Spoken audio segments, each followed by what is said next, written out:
नमो ब्रह्मादिभ्यो ब्रह्मविद्या संप्रदायकर्तृभ्यो वंश ऋषिभ्यो महद्भ्यो नमो गुरुभ्यः सर्वोपप्लवरहितः प्रज्ञानघनः प्रत्यगर्थो ब्रह्मैवाहमस्मि ब्रह्मैवाहमस्मि। ओम शांतिः शांतिः शांतिः। ओम पूर्णमदः पूर्णमिदं पूर्णात् पूर्णमुदच्यते पूर्णस्य पूर्णमादाय पूर्णमेवावशिष्यते। ओम शांतिः शांतिः शांतिः।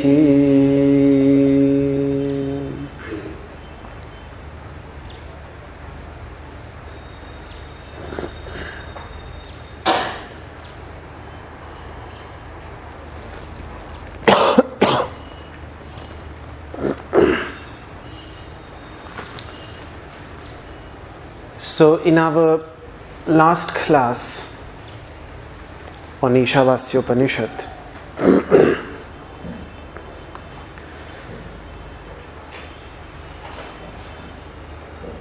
we discussed Dadhyanga Atharvana, the mythological story that is related to him.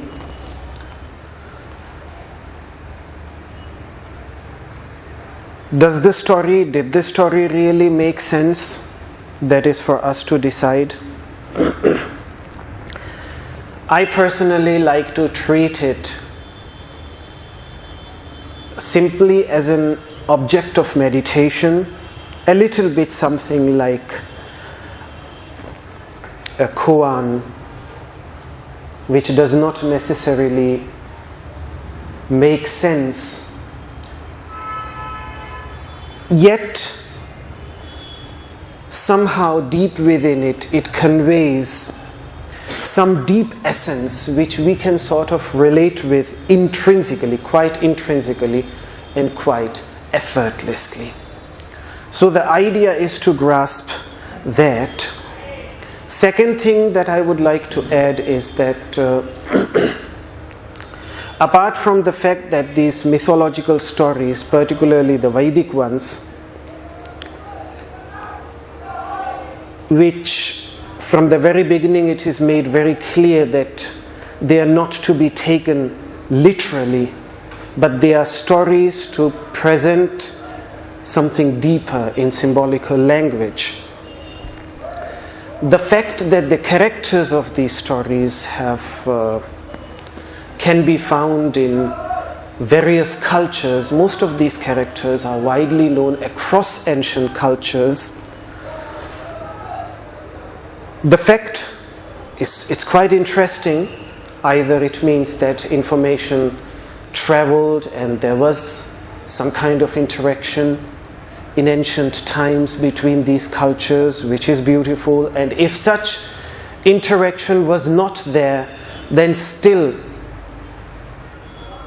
what Carl Gustav Jung suggested, that these stories and the similar patterns that we find in these stories suggest about the universal unconscious of which he talks about. And that is the reason Carl Gustav Jung, he was, not only he, also Freud, but moreover his disciple Jung, who took a very radically different approach to mythological stories, and that is when the real interest started in them.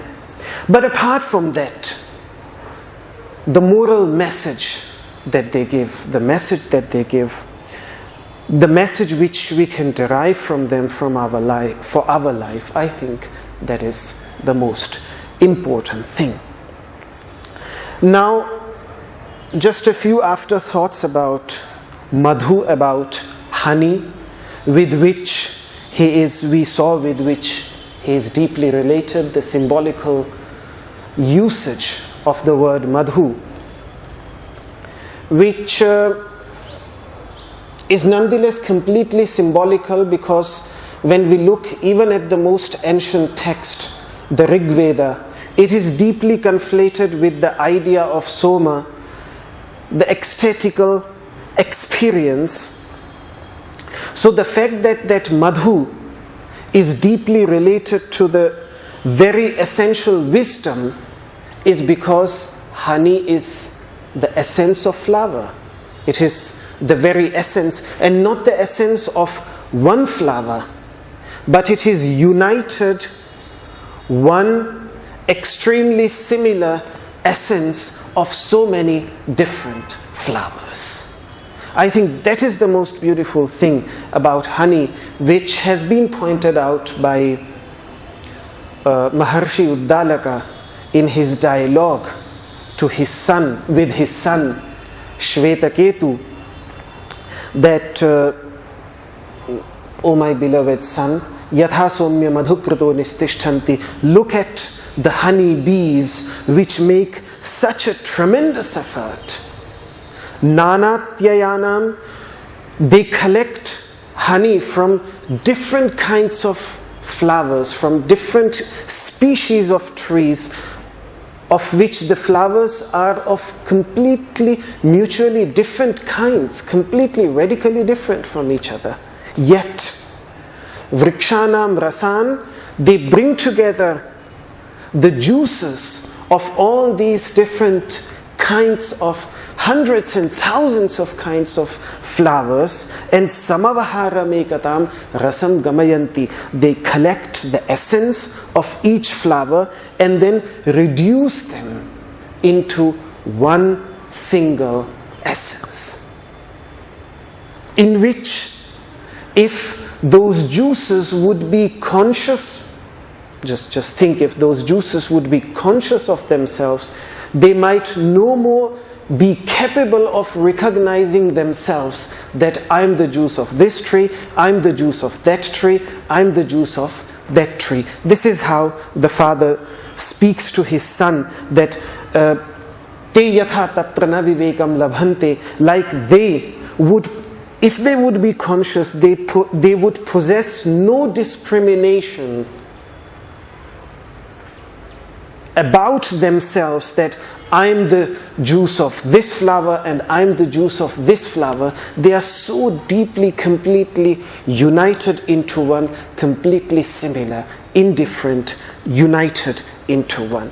So it is this thing about madhu, about honey, in which the essence, the fact that the essence of different kinds of flowers who have a completely different form, completely different names, completely different aromas, and even if we would taste these flowers, their taste might be different. Yet when they are united into one honey, they just completely become one. Sweet and sweet all together, and lose their dissimilarities, lose their distinctions, lose their differences.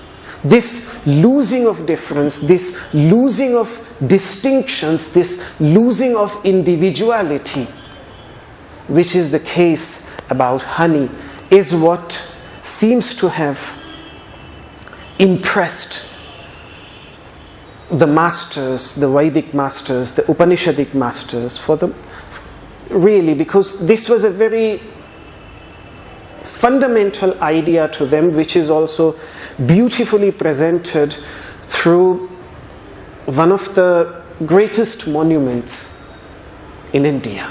Greatest monuments, I really consider them the greatest monuments. Taj Mahal is wonderful. Taj Mahal is a great artistic achievement. It became extremely famous because it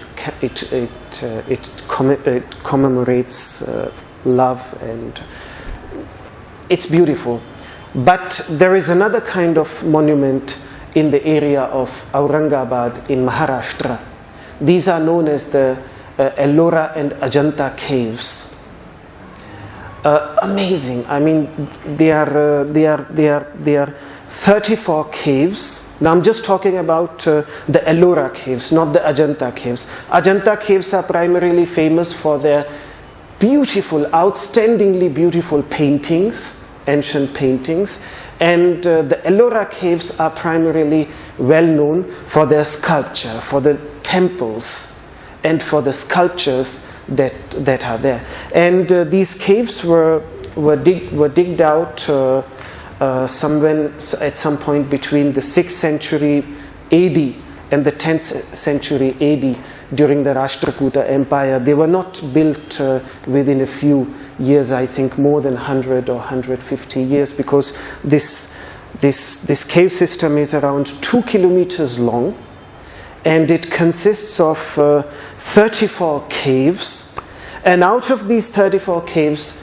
12 are Buddhist caves, 17 are Hindu caves, and 5 are Jain caves. So these caves, they belong to different religions. But that's not the most beautiful thing. The most beautiful thing is that each and every cave and every temple constructed in that cave, every statue that is there in those caves, everything that has been constructed, everything has been constructed out of one single monolith, out of one single piece of stone. So it is one formless stone, huge stone, which and I mean this cave system in its length is around 2 kilometers long. So it's that one single stone which has been chiseled by the Buddhists into Buddha statues, into viharas, into where Buddhist monks, viharas are places where Buddhist monks meditate, live, practice. By Hindus into Hindu temples, Hindu statues. The outstanding temple is Kailash, the Kailasanatha temple, which I think is one of the biggest temples in India. It's even bigger than the Taj Mahal. Within that cave, built out of that one single stone. And it's really amazing to actually go there to see how, and within these temples, can you believe, these temples are highly embellished, ornamented with statues, and to think that every statue, every part of it, the main statue within the temple, everything has been constructed from the same one single stone. Just additional stones were removed, and what remained was what is there. That's all. Nothing was brought from somewhere outside.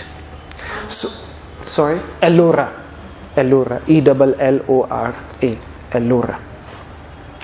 So this is how, out of one formless entity, 3 religions living peacefully, practicing together in proximity in their own individual caves, chiseling out their own concepts, their own ideas out of that. I think the symbology is perfect. It's just beautiful. Madhu, Honey presents it in a slightly different way. But the idea is exactly the same. And in this context, I should not forget to tell that in the Upanishads, we find this symbolical application to be extended further into the verses, into the mantras of all the Vedas and the Upanishads, as they are considered like the honey bees. Each and every mantra which contains a little bit of that sweetness, a little bit of that honey which was experienced by the masters. Any mantra, and by meditating on it, by going deeper into what that mantra conveys, we can experience it for ourselves. So that is why one of the Upanishadic mantras in Samaveda says, Richa eva madhukritaha. The mantras of the Rig Veda are the honey bees, the drones that collect the honey they have, who have a little bit of honey in their mouth. Yajun sheva madhukritaha. Similarly, the mantras of the Yajurveda are honey bees. Samanyeva madhukritaha. The mantras of the Samaveda are like honey bees. Atharvangira saiva madhukritaha. Similarly, the mantras of the Atharva Veda, and even Guhya Eva Deshaha, these secret teachings of the Upanishads, which convey the deepest essence, what the masters experienced in the secret chambers of their hearts. Even these teachings are like the honey bees. So, having said all this, I must point out that traditionally the masters have actually always discouraged from the actual use of honey, of actually using it, which means in the sense of actually eating it. And the reason is, that is why, even though the symbology is very strongly applied, the actual use of it, other than in rituals and in worship for personal gratification, for that it usually, and that is sometimes it really stands out, and the question comes up that the word madhu features together in the list of madhya, which is alcoholic liquor, matsya, fish, mamsa, flesh, together with that in the list of prohibited things. The reason is clear. The reason is clear because if we would produce honey naturally, today it has changed, but if we would produce honey naturally, then it requires killing a lot of at least you can send away the elder ones, but once you with some smoke, but the children, I don't know how to call them, the babies, yes, they remain in it, and they eventually get killed when a person presses out. So if you look at natural honey, and I've seen that there are actually sometimes very, very easily you can see that you will see pieces of dead honey bees there in that honey. So for that reason, honey was throughout the centuries, it was in the list of prohibited material, which was not actually other than for Ayurvedic medical purpose, or those who did not care, but those who cared, they completely avoided. Now, however, fortunately we have new methods now to make honey, which does not include the killing, because the way these honeybees are farmed, I've seen that they don't get killed because it's in the backside. You can remove it and then just take out the honey and then put it back. So it's sort of cheating the bees. That is certainly there. That is also there with milk. And therefore Mahatma Gandhi, even if you look at Mahatma Gandhi's radical thoughts on vegetarianism, he had a problem with milk, and he himself never drank milk. In the last, then he because his body needed something, so he he started drinking the milk of a goat, but never cow milk, and he was himself So the same thing is about honey. I think what we need to worry more about honey in today's world is the blind usage of antibiotics that is taking place to keep these honeybees free from viruses, so that they are in big numbers and they produce a lot of honey. On one side, we are feeding them like crazy people antibiotics. Obviously, these antibiotics come into the honey, and on the other hand, these populations are dying out because of the pesticides that we use in our fields. So basically there are no bee populations in many countries. They have to be introduced. I recently read that from Australia they had to introduce a bee population to America. So these sort of things are happening. So we are wanting a lot from every side, and not really with knowledge, with wisdom comes answerability, comes with rights, also comes accountability. And when we make these choices today, then we have to be aware, we have to be accountable, we have to know what we are doing. And if after that awareness we don't care, then it's a different thing. But yoga tells us to take care, to consider these things. In any case, this was just a discussion in connection with Madhu, which is pertinent, however, as practitioners of yoga, because as practitioners of yoga, when our effort is to tune back with the nature which is our ultimate cause, on which we completely rely, with which we are simply not deeply rooted into it like a tree.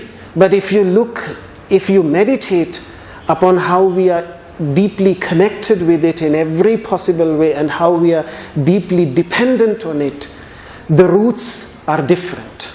But the roots are there. We are deeply rooted in our environment. We are deeply rooted, very much like a tree. We are deeply rooted into our environment. And that is the awareness that yoga should take us to, and then these considerations make sense. We cannot avoid them. We have to think them, and we have to be accountable to our decisions. That is the most important thing. So, finally, what about the thing that is being symbolized by this symbol, honey? Does it really exist, or are we just making up things, or are we just talking about things? First of all, the final conviction will only come when we actually experience it ourselves. But before that, for the sake of our understanding, first of all, this notion of sweetness, this notion of intrinsic, inherent bliss, ecstasy, or rather, some masters have preferred to use the word instasy. Not ecstasy, because ecstasy implies something out there, but something. This is the inherent bliss within.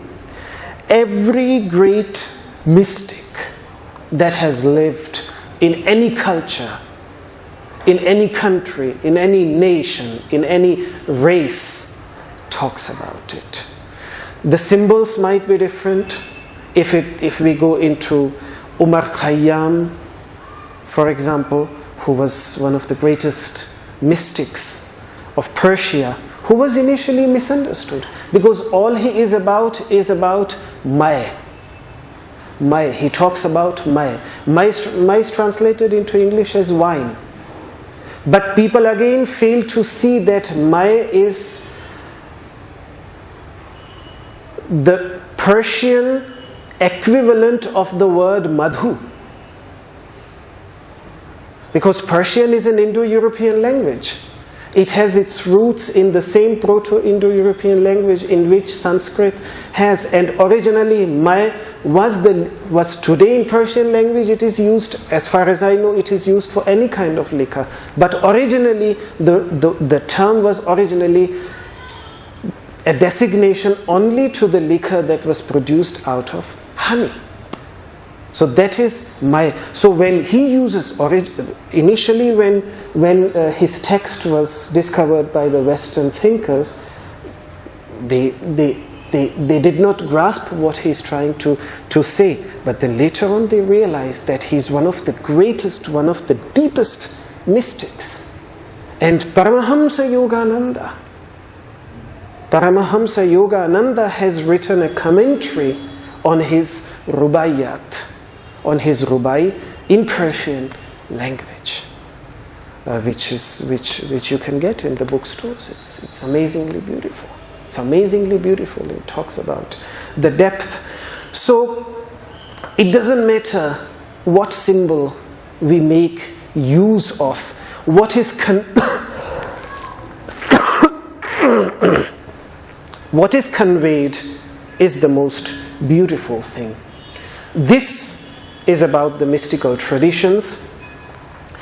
Amongst the modern thinkers, apart from various thinkers, when it comes to psychology, unfortunately psychology has been dominated very much by behaviorism and with the psychological problems that people experience and finding remedies for those problems, then actually exploring human potential and the depth of a healthy, perfect human mind. But this is not to say that nobody did it. The humanistic psychologists, the psychologists who are known as the humanistic psychologists who had a different approach, such as one of the greatest names is Abraham Maslow. When they discuss, originally the idea was there. For example, James Williams, he has this book on religious experience, so he talks about it. But then eventually, later on, the interest subsided a little bit. But amongst the humanistic psychologists, there is a lot of psychological literature dealing with these type of highly ecstatical experiences that come to individual human beings. Abraham Maslow had even coined a word for it. He called it the peak experience, which he defined as a very powerful feeling of unity with the universe, which is exactly what the Upanishads are talking about. He talks of it as an experience that is deeply linked with personal growth. A person feels more spontaneous, appreciative of life and the negative and positive circumstances. This is obvious when a person is in love. Everything is perfect, everything is beautiful, because we feel that beauty, that bliss within. Appreciative of life and less concerned with the problems. So all these, they have explored this aspect, and something that I did not get a chance to explore deeper, but there seems to be some neurological research into this was reported in National Geographic 2005. The study, the March 2005, yes. March 2005, it was explored in that issue of National Geographic, a study of a monk, a Buddhist monk, a Tibetan Buddhist monk, who had been practicing meditation for years and years together, and the writer of that article dubbed the monk as quantifiably the happiest man in the world. And there is considerable neurological research behind that. It had to do something with 100% shift of alpha power to the left hemisphere, but I could not pursue the original paper.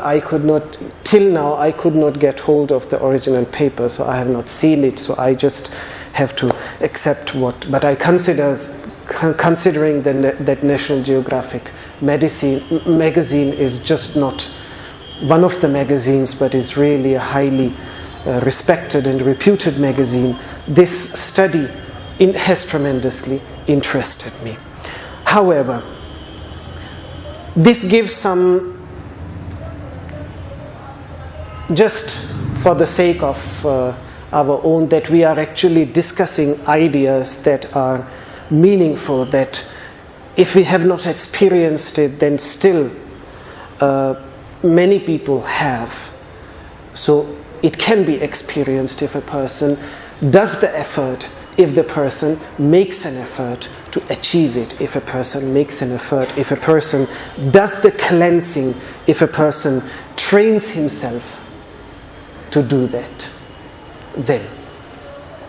So with this in mind, let us proceed to the first verse of Ishavasya Upanishad, from which the name of this text derives. We will pronounce it and then we will start discussing it a little bit today and in our next classes. Om, Om, Om, Isha, Isha, Isha, Vasyam, Vasyam, Vasyam, Idam Sarvam, Idam Sarvam, Idam Sarvam, Yat Kincha, Yat Kincha, Yat Kincha, Jagatyam, Jagatyam, Jagatyam, Jagat, Jagat, Jagat, Tena, Tena, Tena, Tyaktena, Tyaktena, Tyaktena, Bhunjitha, Bhunjitha, Bhunjitha, Magridhaha, Magridhaha, Magridhaha, Kasya Svidhanam, Kasya Svidhanam, Kasya Svidhanam, Om Ishavasyamidam Sarvam Yatkincha Jagatyam Jagat Tena Tyaktena Bhunjitha Magridhaha Kasya Svidhanam.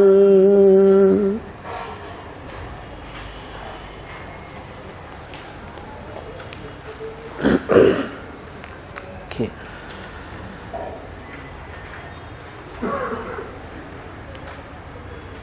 Isha, the first word which is there. There are two words, Ishavasyam, Isha. Isha, by the Lord, by God. Ish in Sanskrit means the inner ruler, the inner master. Now, master in the sense of the Lord. The entity which abides in what the Upanishads call the higher space. If you remember one of the discussions we had, the deep inner space. The higher space always refers to the deep inner space. Taittiriya Upanishad makes it clear. Yo Veda Nihitam Guhayam Parame Vyoman, someone who has experienced the entity which abides in the cavity of the heart, in the higher space that abides, that exists in the cavity of the heart. If you look at the symbology in all the temples and pictures, you see all the forms of the divine sitting, standing on a lotus. This lotus stands for the heart. And it is above that lotus, within that lotus, that the presence of the divine is meditated upon. So that has come into the symbolical representation. The idea is to meditate upon the form first of all in one's heart, and then eventually from that form a person goes into the formless entity, which is the ultimate essence. So when we speak, the moment we speak of Ish, the Upanishads, the Gita are very clear. It is deeply related, even though it is omnipresent, omniscient, omnipotent. It has to be experienced. The first place where the experience takes place, where its presence is detected, is the heart. And therefore, again and again, sometimes the masters speak of it as the being that is as big as a thumb, because this area is just as big as a thumb, just symbolically. Or Ishvara Sarva Bhutanam Hridesha Arjuna Tishtati. In the Bhagavad Gita, Sri Krishna says, Ishvara, O Arjuna, abides in the hearts of all beings. It abides there in the hearts of all beings, which is a very important idea, because then serving God, the equation that serving God selflessly means serving everybody selflessly becomes very easy. The conclusion from serving the divine selflessly into the very definition that Sri Krishna, who is not fond of repeating himself, but nonetheless in this case repeats himself twice, that the greatest devotee of the divine is the one who is constantly engaged in the well-being of all beings. This connection becomes extremely easy. For this purpose, I am emphasizing this cardinal idea that has been repeatedly expressed in the Upanishads and also in the Bhagavad Gita. So the whole idea is that one of the Upanishadic masters, one of the Upanishads, makes it beautifully clear that etad jneyam, this entity which is ought to be realized, which should be realized, which is what we are trying to experience, is nityamevatma samstham, is ever present at the core of our self, at the core of our being. Natah param veditavyam hi kinchit. There is nothing else worthy to be known beyond that.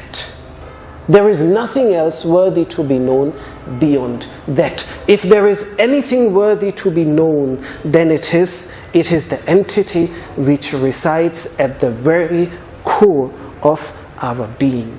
So this idea of searching for it, searching for that omnipresent entity, not somewhere out there, but deep within one's own self, I think this is what makes the enterprise of a mystic radically different from anybody else and from religion altogether.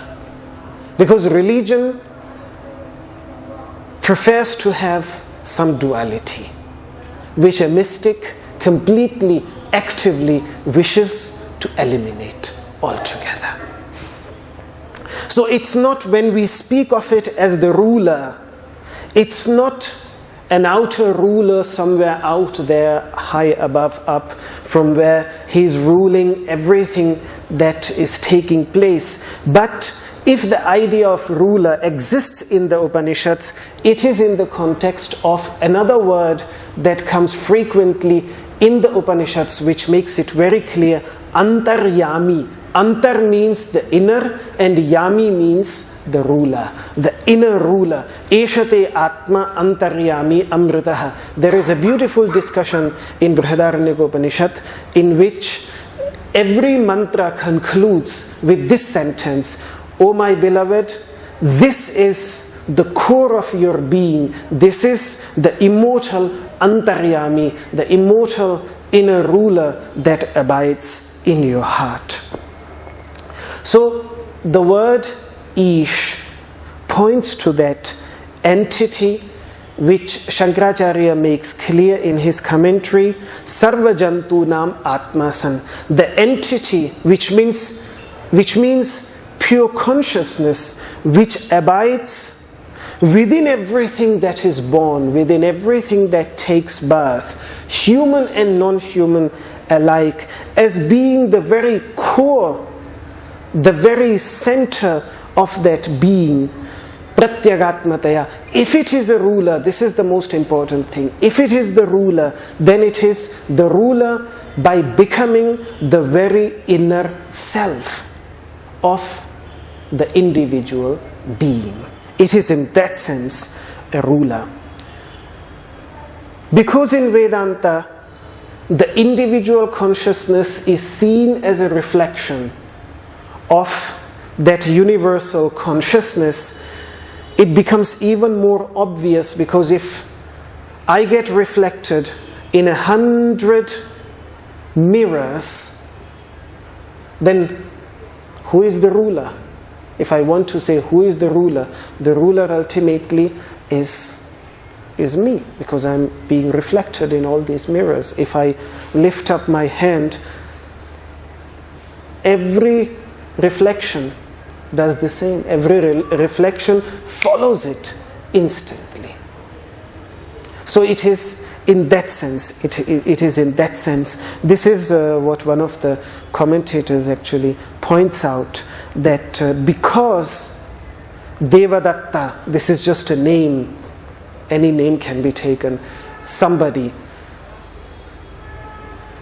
he is the very self, the very core of every reflection within all the mirrors. In that sense, like that Devadatta can be considered the ruler, When we use these words, we can't relate with them in worldly terms, the way we experience rulers in this world. That would be deceiving. It's not in that sense. It has to be taken in a very different sense. So when the word Ish, when the word God is used, we have to understand in what sense it is. And I'm emphasizing so much on this because there is a lot of misconception in connection. The moment we use the word God, and that is why I think I preferred not to use the word God and just translated it with the inner ruler, because there is so much misconception related to, for which there is no place in the Upanishadic understanding of the idea. As I pointed out, that the Upanishadic understanding of God is simply as the very deep internal entity which we are if the moment we free ourselves from our limitations and from our labels. Labels, limitations are what make us a jiva, an individual soul. The moment a person gets rid of this limitation, the moment a drop of the ocean gets rid of that limitation, if you keep that drop in a plastic bag and throw it into the water, it is still there within the water, yet some limitation is there. Remove that limitation. It is one with the ocean. It is that one drop which the ocean is. The ocean is not different from it. And it is not different from the ocean. It is one completely one united with the ocean. And similarly, that is the idea that the Vedic masters have about consciousness that is limited to this body. As long as it is perceived as limited, as long as it is perceived in contact with the limitations, in contact with the limiting adjuncts. That is why we have to keep in mind the idea of upadhi that we discussed, which is a very central idea of Vedanta. Everything rests on that. The moment that upadhi is removed, the moment we look at ourselves as different from that upadhi, then God is not something out there, but God is what we are. For the drop, ocean is not something out there, something different from itself, but the drop itself is that ocean. The drop itself is one with that ocean, and it has every quality that there is in the ocean. The only thing was that limitation, and the moment it gets rid of it, then it is one and the same. And this is the idea that the Upanishadic masters come back again and again when they speak of meditating on that divinity. The idea is just to meditate on it for the sake of understanding that this is what I am. Samane vrikshe purusho nimagnaha. The individual and the universal, both, they are presented. This has to do with the symbolical representation of two birds living on the same tree. One is a mere witness, and the other one is the enjoyer of the fruit of the tree.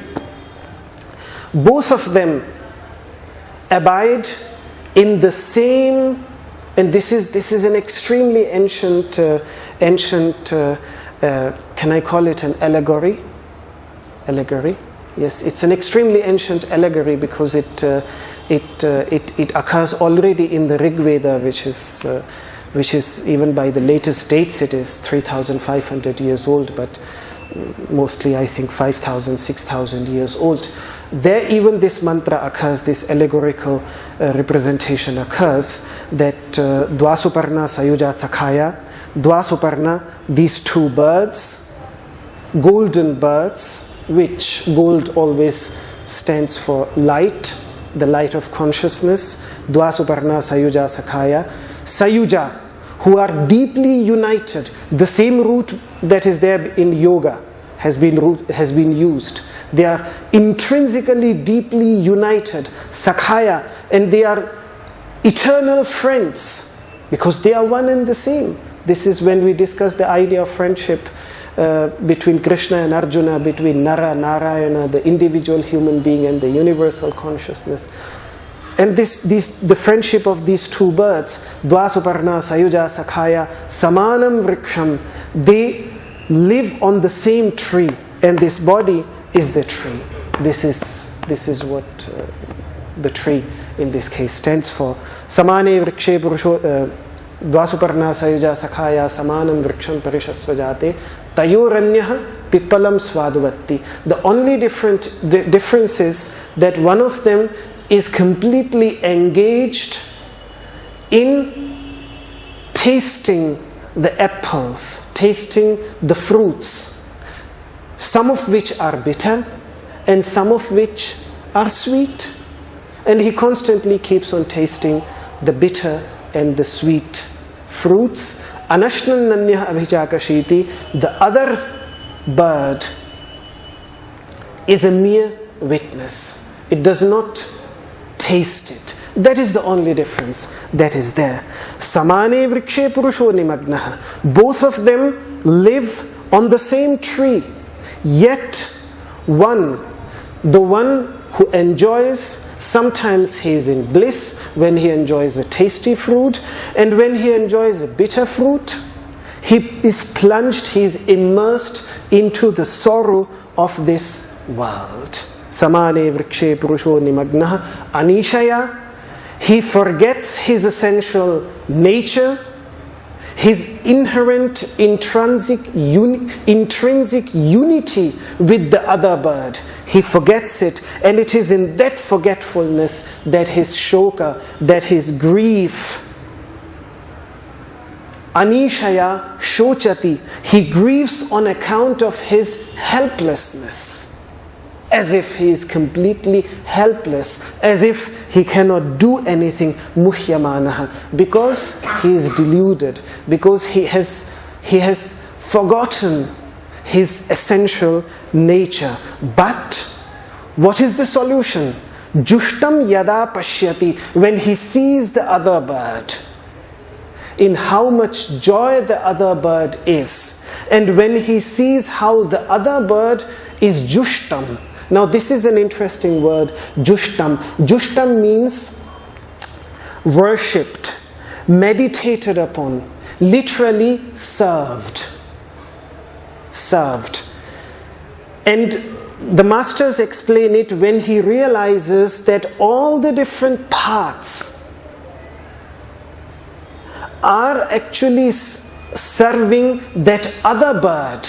Every other path, every other mystical path, all other paths of yoga or non-yoga alike, Shankaracharya makes it very clear. Anekair yoga margair karma bhishcha. He says there are so many paths of yoga, jnana yoga, karma yoga, bhakti yoga, mantra yoga, raja yoga, hatha yoga, all these different paths of yoga, and all the different types of acts, good deeds that a person performs in his life. Through all these, when this bird realizes that everybody is actually worshipping that bird, the other one, and realizes the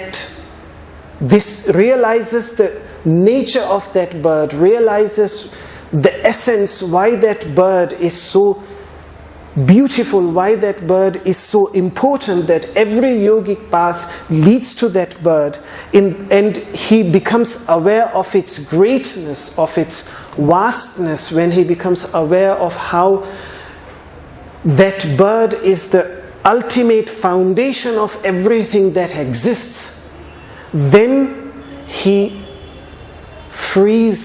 makes an effort to free himself from the limitations that were causing his sorrow, his helplessness, his grief. So it is in this context, later on then the masters say, we talked of these two birds as if they were two birds. In reality, it was one bird which presented itself as two different birds. Masters speak of them as two different birds, even though in reality there is only one bird. There are no two birds in this universe. So this is how the deep ideas are conveyed. Yada pashyaha pashyate rukma varnam, when the seer, who was completely engrossed in limited, finite objects, when he comes face to face with this infinite entity with a golden hue, rukma varnam. Again, whenever the idea of gold comes, then we have to understand it with the light. So, which is self-radiant, self-effulgent, Kartaran, which is the creator of everything that is manifest, which is the foundation of it, Isham, and therefore because it is the very foundation, it is the Lord, Purusham, and it is the indweller. Everything is like a city in which it dwells, Brahmayonim, the final source, the final cause of everything that exists. When the seer comes face to face with that infinite entity, then he shakes off everything that is good and evil, these dualities, punya pape vidhuya, not only the evil, but even the momentary good. And here the root dhuta has been used by the Upanishadic masters, which lies in the word avadhuta, a word often used for a self-enlightened soul, somebody who has shaken off all his limitations. For example, Avadhuta Gita is a beautiful text on what Avadhuta stands for. Great ancient masters who had freed themselves completely from any limitation, from any such upadhi, such limiting views, and if you look at their universal approach, just the whole teaching is completely devoid of any racial, any kind of limitation, religious or any kind of limitation. The fact that they have achieved that, they are known as avadhutas. Often the example is given of a horse. You know, after a horse, what do you call it? It likes to rub itself in the sand, and then it stands up and then shakes off all the sand. So then it becomes an avadhuta. So similarly, someone who has, like that horse, has shaken off all their limitations, all their upadhis, that is called an avadhuta. And such a being, paramam samyam upaiti, attains supreme equality with that consciousness. Supreme equality, complete equality. Then the moment the drop gets rid of its limitations, it is completely one. Yathodakam shuddhe shuddhamasiktam. Like when you put a clean drop of water into water, it merges into it, which cannot be separated again. Similarly, someone who has experienced his essential nature and has freed himself from his limiting adjuncts, from his upadhis, he intrinsically not becomes that, but he is that. He realizes that this is what I am. So it is in that sense that the word ish is used. It is the final goal. And Dadhyangatharvana, in the very beginning of his teaching, is pointing out to that final goal, in which there is no helplessness, in which there is no grief, in which there is no suffering, but the entity which is completely free from all this. That he really, in his very first word, he points out that very final goal of all the yogic efforts that all the yogic traditions undertake. Now the next word, vasyam, we will discuss it in our next class. Any questions?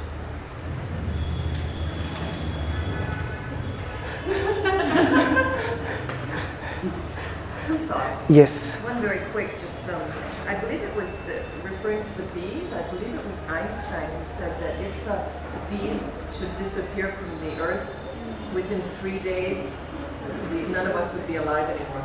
Yeah. The entire system would die. Would completely Bees collapse. disappeared. Yeah. This is because, there would be no fruit. There would be no fruit. Everything would fall apart. There would be no fruits. But you know, in the States, they're having so many problems with the bees that they now carry around bees in like those big semi-trucks, that they drive them from state to state and let out the bees, because we have such a bee crisis right now in the States. Yes, the lack of bees. Yeah, so they drive them around in big semi-trucks to different farms. And then people have companies where they actually kind of like rent out bees. Yeah. In China, is it China no bees that actually keep starts doesn't to manage to get the future for the Yeah. The blind use of pesticides, I believe, is the way they, and then genetically modified, yes, the pesticides were really, yeah. Another thing I was thinking about. The beautiful quotation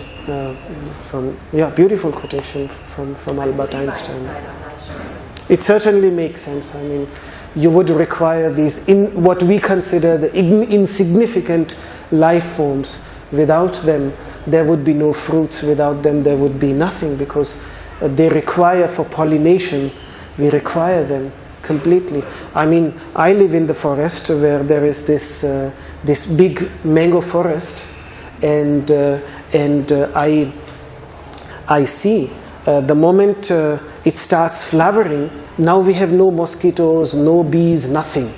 It's completely peaceful. And the moment they start flowering, oh my God, it becomes so alive. There are so many bees, so many tiny insects all around. And they pollinate, and then the caretakers come with their sprays and kill everything.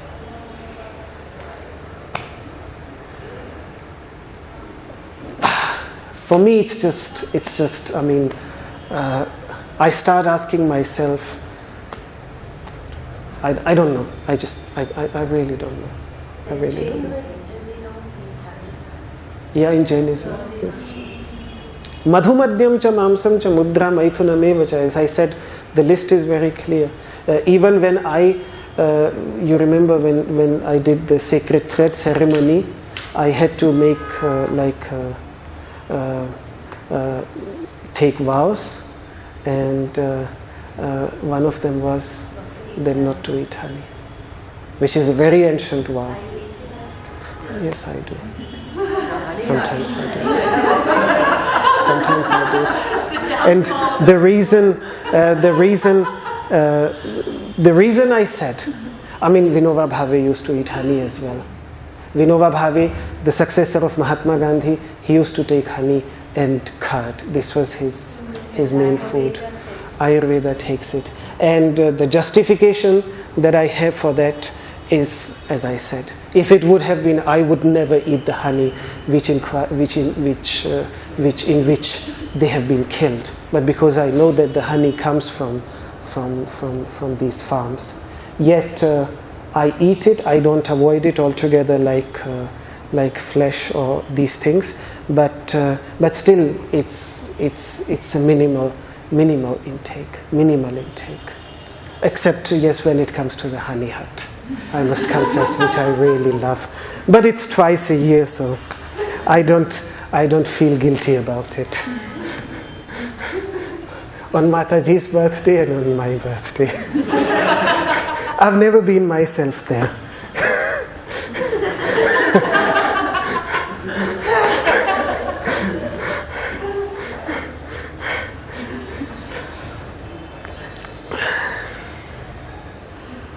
However, I would like to go there.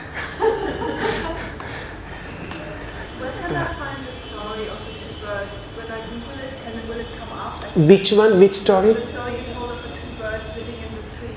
Is it from the Upanishads? It has been mentioned in Katha Upanishad.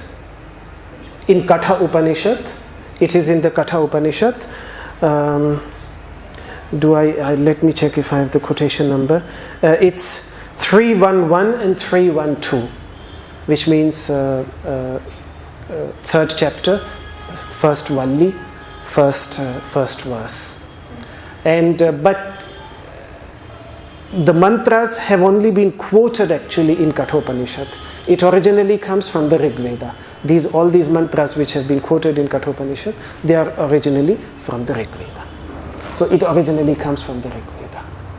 And that statement that there are no two birds, the bird is actually one, but the wise men just express it as two birds. This statement is not to be found in Katha Upanishad. This is to be found in Rig Veda. In the Rig Veda.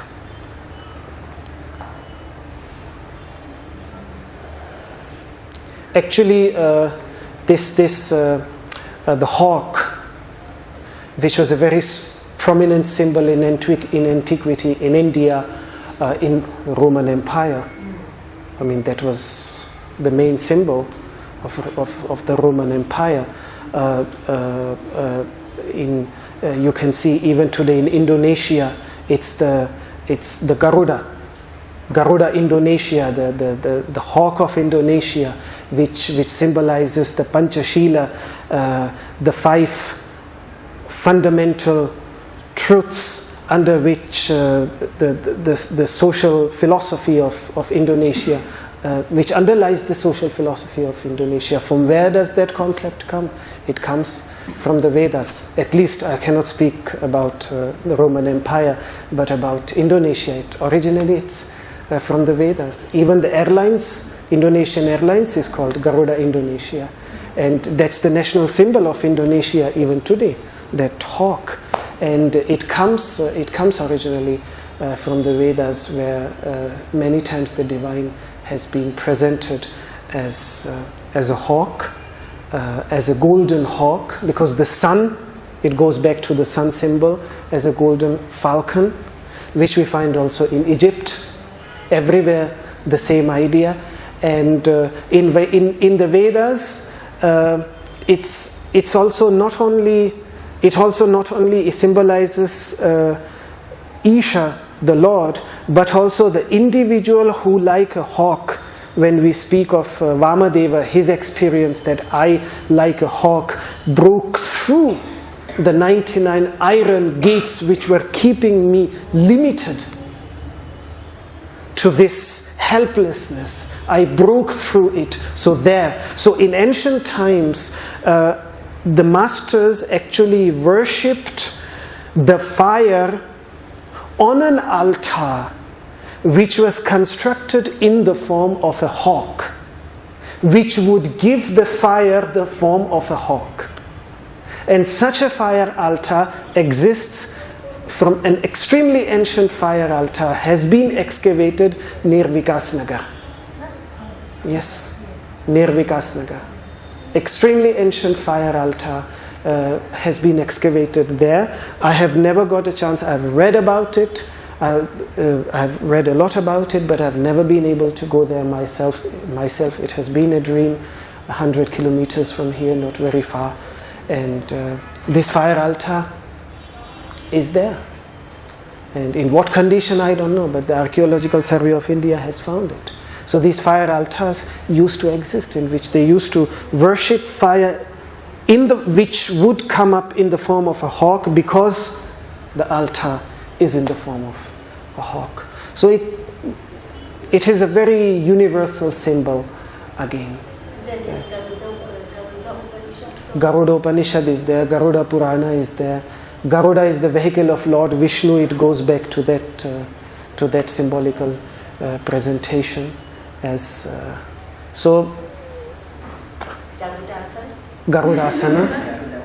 Garudasana is there.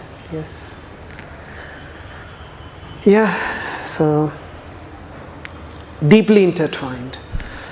Let us conclude with a short prayer.